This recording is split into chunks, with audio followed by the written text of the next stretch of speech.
Hello and welcome to this episode of the Gene Keys Exploration.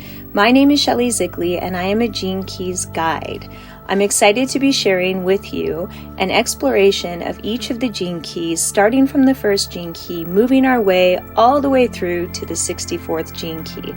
Disclaimer, these episodes are really just about sitting with the energy of the gene keys and literally, at times, reading from Richard Rudd's book. The gene keys are so vast and complex, and as a guide, I don't remember much of the information, so we're going to be exploring these gene keys together.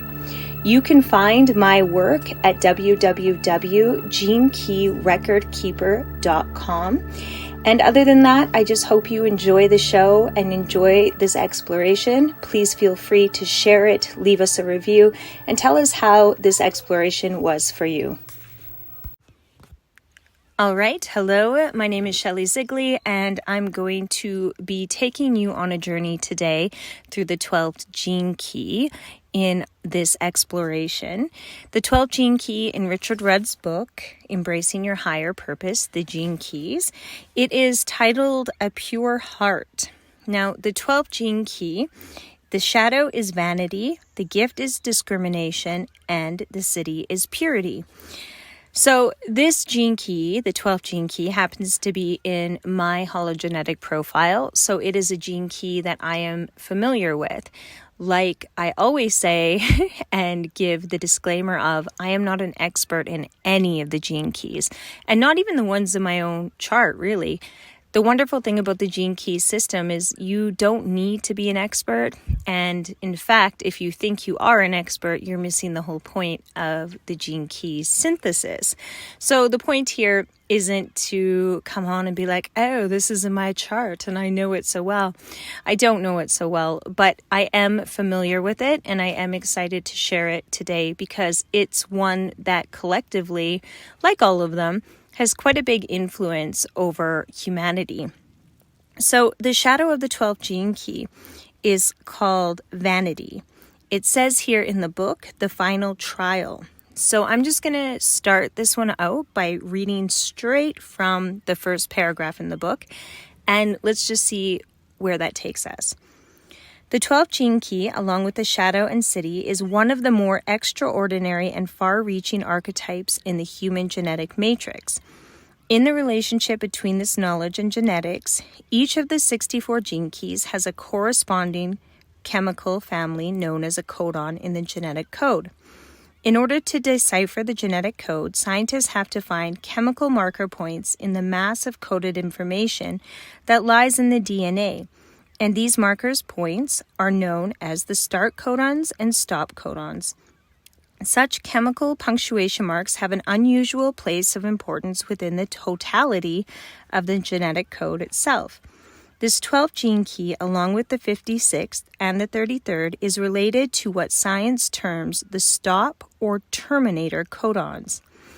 On a purely archetypal level, the 3 stop codons, known collectively as the Ring of Trials, can be seen as the 3 great mythic trials that test human beings on the road to self-realization. The 12th shadow of vanity marks the inner core of the Ring of Trials, which means to say that this shadow state represents the third and final aspect in the trilogy of human tests. Okay, let's keep going here. The 12th gene key is special. Within the mystery of the 21 codon rings, this 12th gene key forms a ring of its own within the Ring of Trials, known as the Ring of Secrets. However, its secrets remain firmly locked away until you activate its higher frequency in the 12th siddhi. Vanity, like pride, the 26th shadow, follows us to the mountain peaks of consciousness.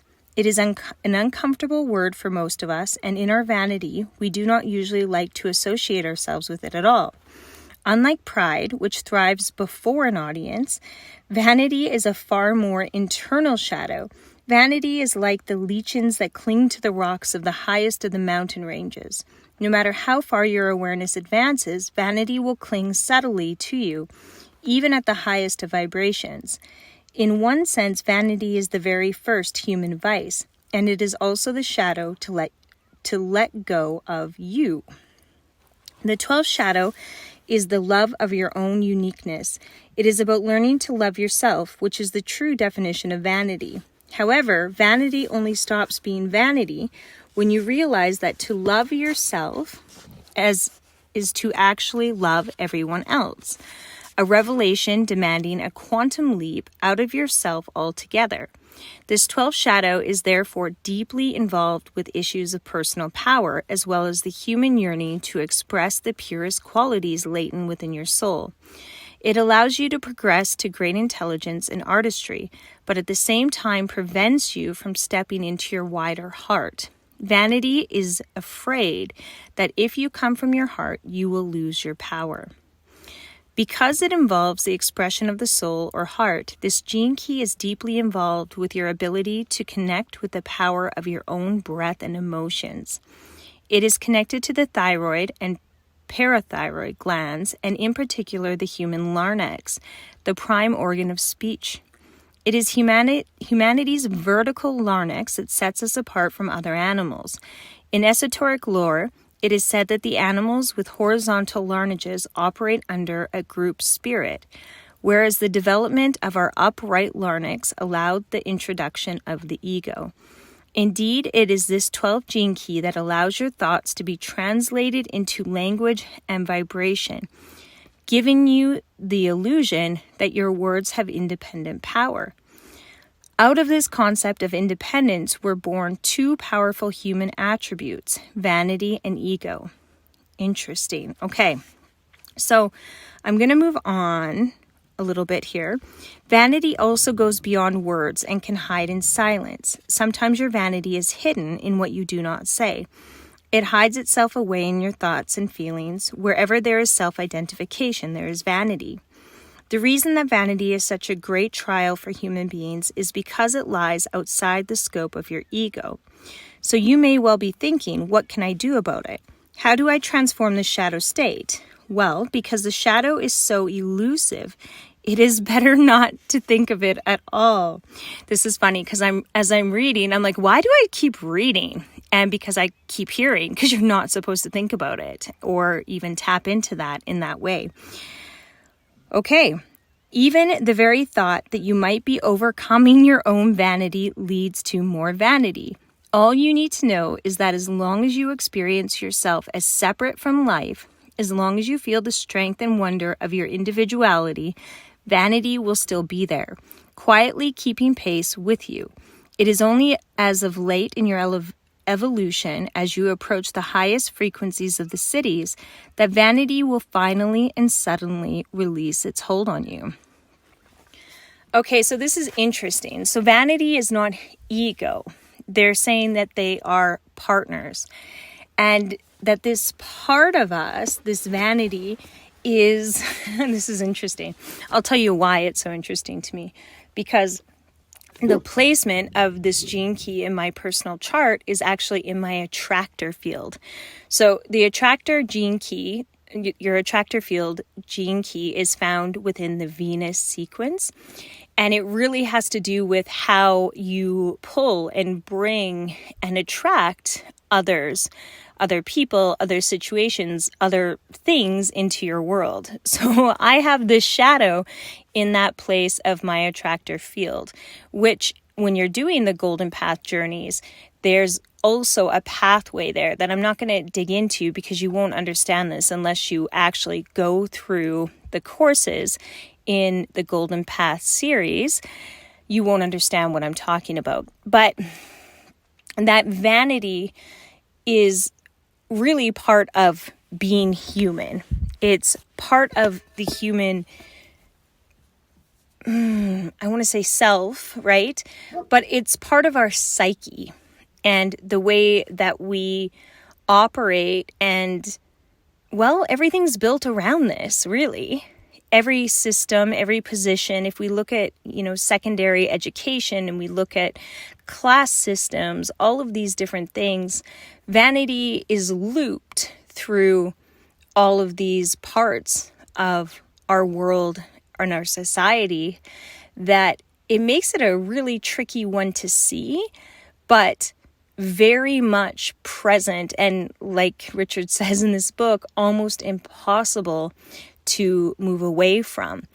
And what he said in that last paragraph that I read was that eventually, as we begin to hit some of these higher frequencies and begin to live in these higher frequencies, that vanity moves away and moves out.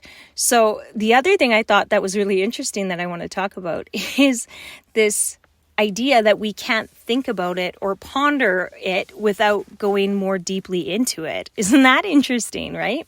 So there's not much of a conversation to be had about that in general, but we're going to read about the two different types of the shadow. In the repressive nature, the shadow of vanity, he has it titled the elitist. So I'm going to read from the book again. There are essentially two different types of vanity, coarse vanity and refined vanity. The repressive nature of the 12th shadow is the refined version, which emerges in certain characters as elitism. Elitism is vanity working undercover. These characters may agree with you outwardly, but inwardly feel very different from what they say. Often they refrain from making any comment at all, preferring to remain detached. This is the domain of the spiritually evolved. Oh my God. Yes, this is my big thing that is always showing up in the spiritual community where, oh my goodness, they are detached. They're not actually living in higher frequencies, but they have these ideas and these knowings per se. And if they just know them and disassociate, then they believe that they are living out of these higher Siddhic principles, which they are not. And we have a bumblebee in here joining us. So thank you, Bee. These people inwardly feel that they are closer than most around them. They can take great pride in being different or being beyond any creed or system. Such vanity ensures that such a person cannot make the leap that their innermost being longs for, the leap into permanent higher consciousness. This only begins when the awareness of our own vanity finally dawns. Interesting. So the reactive nature is malicious. Malice stems from anger, which in turn stems from fear. The reactive nature of vanity can use the gift of the gene key, the gift of discrimination, as a means of hurting others, whereas the elitist withdraws into silence out of fear of being seen as weak. These people openly use their substantial vocal gifts to inflict pain on others. Like all classic victim patterns, such people usually feel put upon in some way and react maliciously without thinking about the damage their words or actions might do. The 12th gene key has beneath it real emotional power, and it has a God-given talent for language and communication. These people really know how to push other people's buttons through the power of their voice. They can hurt people like no one else can. Their malice may not be premeditated, but it usually is brutal and ends in disaster for them. Yeah, let's talk about this. Okay, so like I said, I have this gene key in my chart, and it is in my attractor field. So you can imagine that this shadow has shown up in my own life in many different ways. Now, there's no shame in any type of expression of the shadow, how it may show up for you or me or any other person.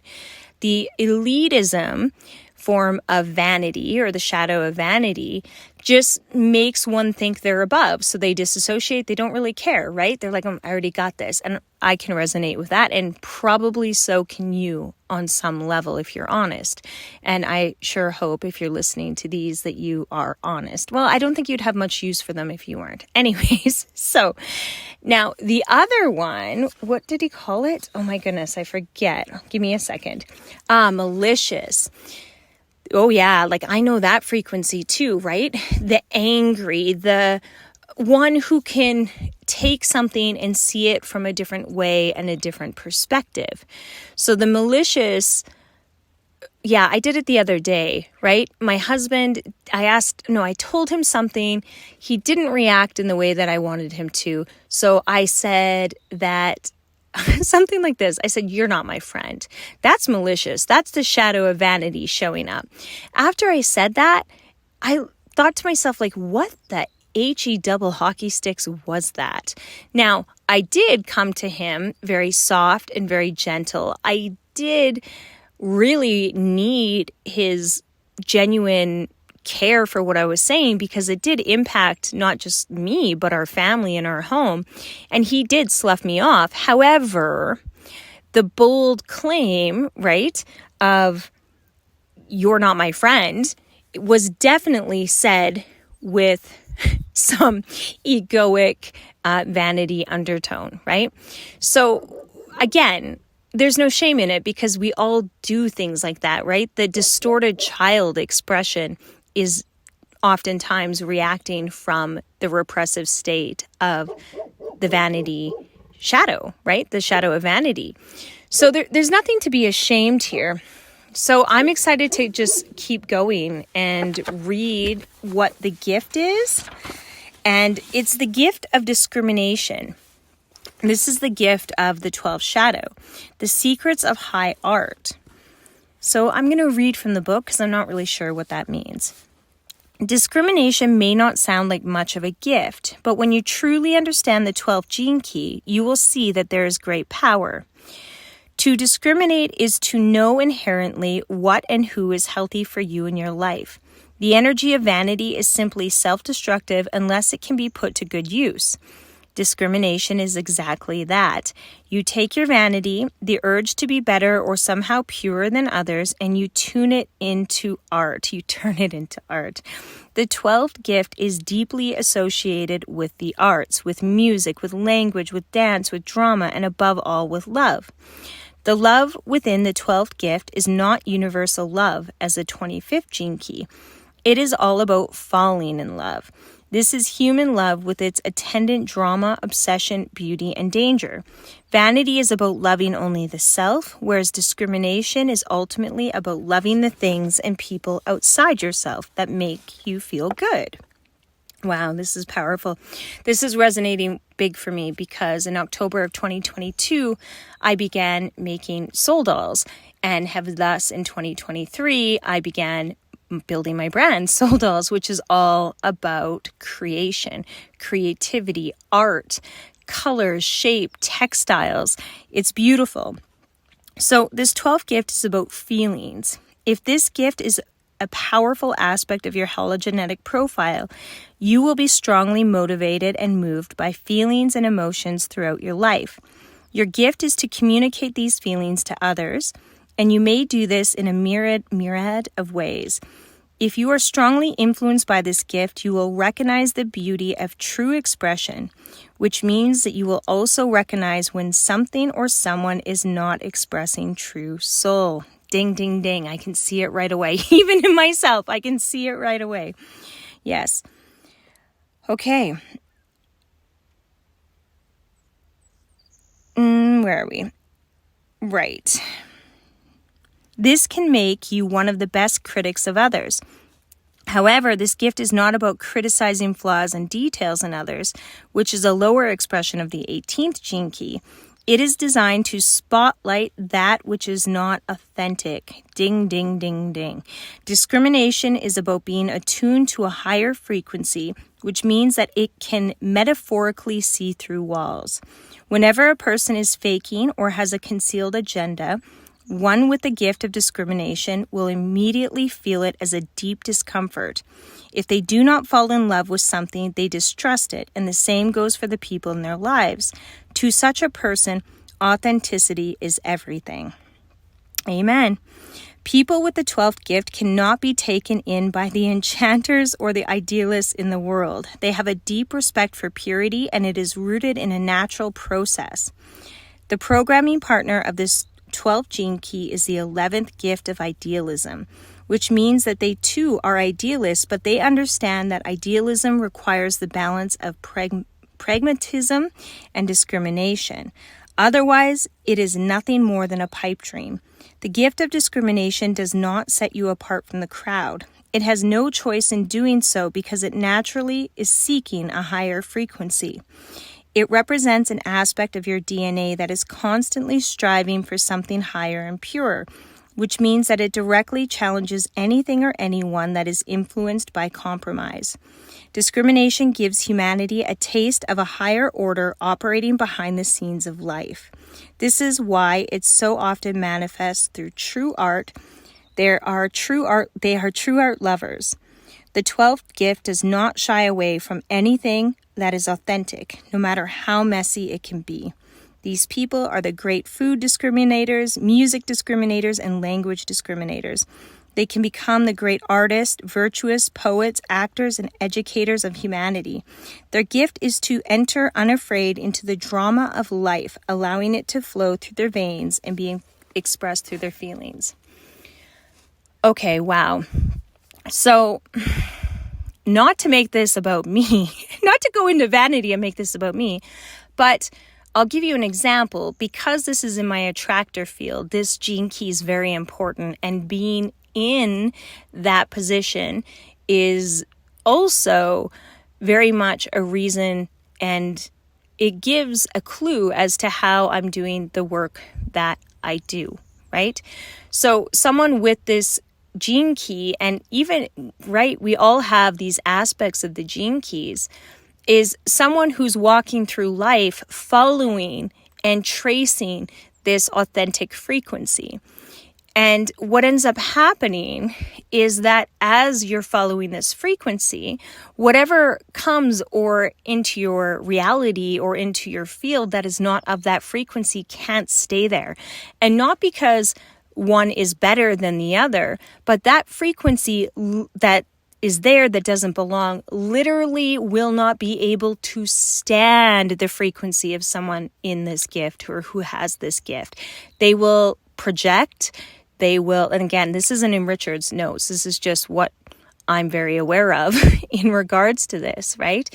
Is they literally can't stand it. They just can't. And it's all about resonance. If somebody's living in a different frequency and is coming towards another frequency that challenges them, they either are inspired and rise to that higher frequency, or they deny, push, project, and make trouble towards that frequency.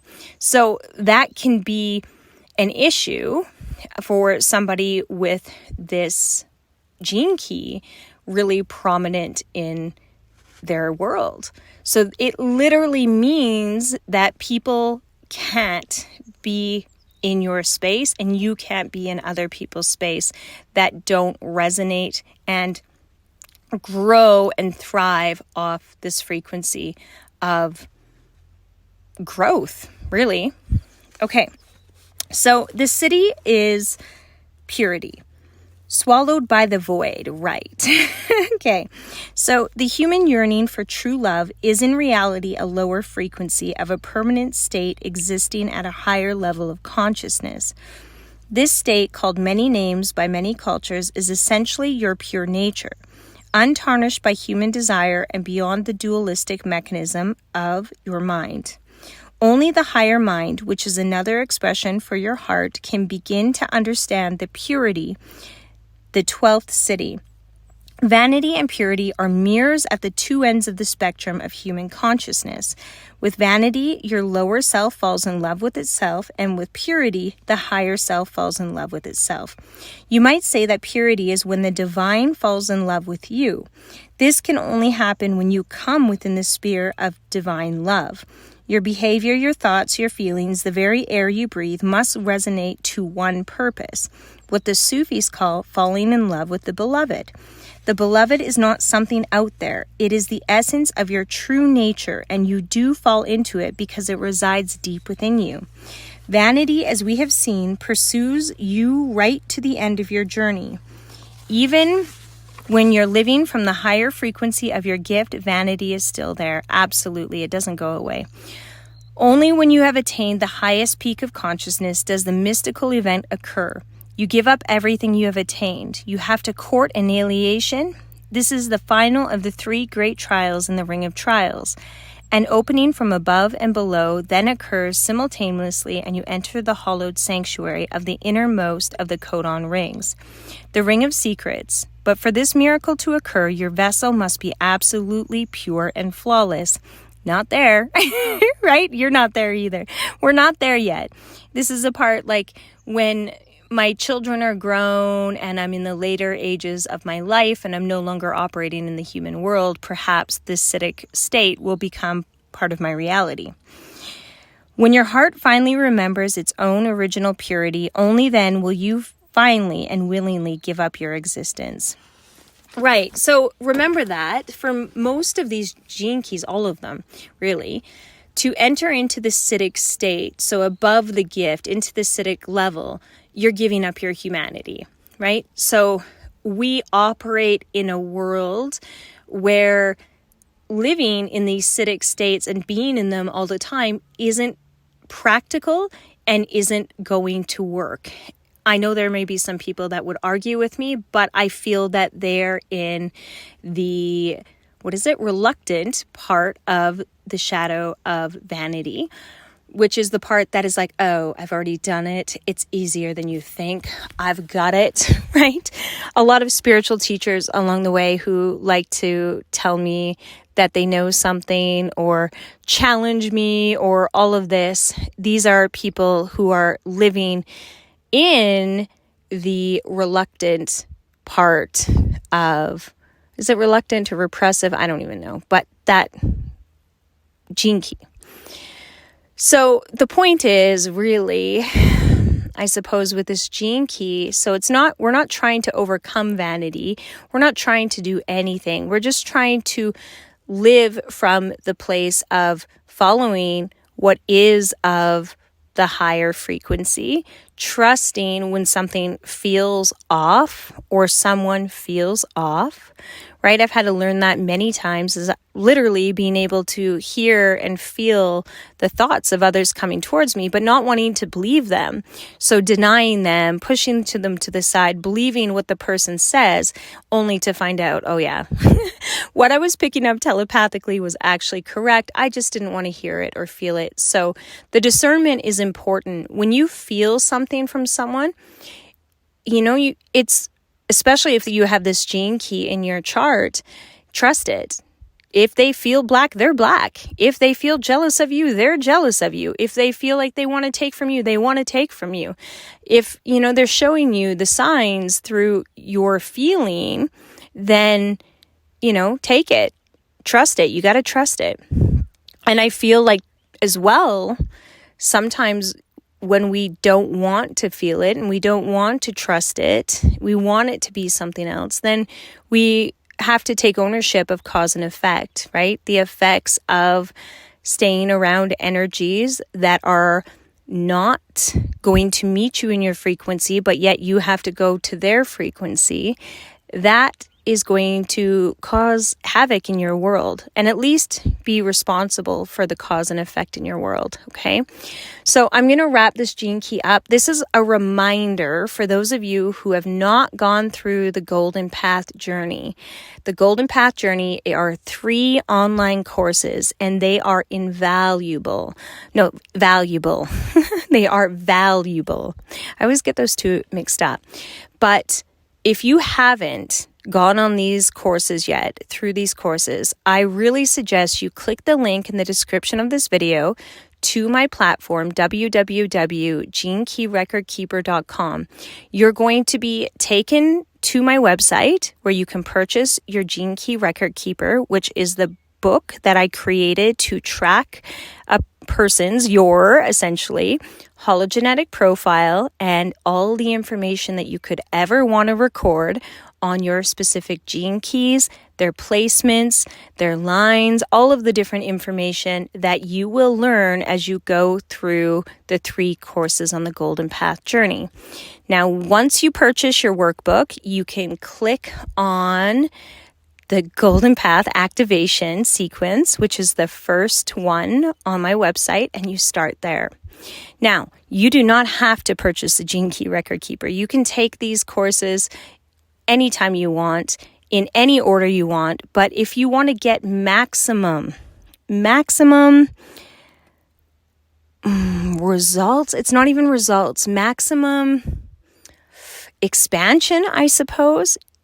Do them in order, right? I know even for myself, I remember at one point thinking, oh, I want to do the pearl sequence because I'm building my business. And that's really, I've done all this inner work before, right? And no, the pearl sequence without first going through the activation sequence is going to give you a lot of information, but the likelihood of you being able to ground it is going to be really difficult. And if you don't have that heart chakra open, like the Venus sequence, which is the second course, then you're not going to be able to take the wealth and ground it into the world and share it with the people you love in an open-hearted way that opens your path even more. So I'm really, really all about the Golden Path courses. Those 3 courses, anyone that goes through those courses, your life is going to be changed. Your inner world is going to be changed. The way you attract things into your world is going to be changed. And whatever you do after that is going to express itself differently. So you can check that out by clicking the link in the description below. And other than that, I hope you enjoyed this episode and that you join me in the other explorations. And please go back, go forward, listen to them all if you want to, just to get a feel of the complexity and the beauty and the magnificence of each of the gene keys. So that is everything. Have the most beautiful day, and we will see you in the next episode. Thank you so much for joining us in this episode of the Gene Keys Exploration. If you would like to purchase the Gene Key Record Keeper, please go to www.genekeyrecordkeeper.com, or you can go to Amazon and search Gene Key Record Keeper, and you can purchase your very own copy of a sacred companion tool as you learn, track, and move through your gene keys. Have the most beautiful day, and we'll look forward to connecting with you in the next episode. Bye-bye.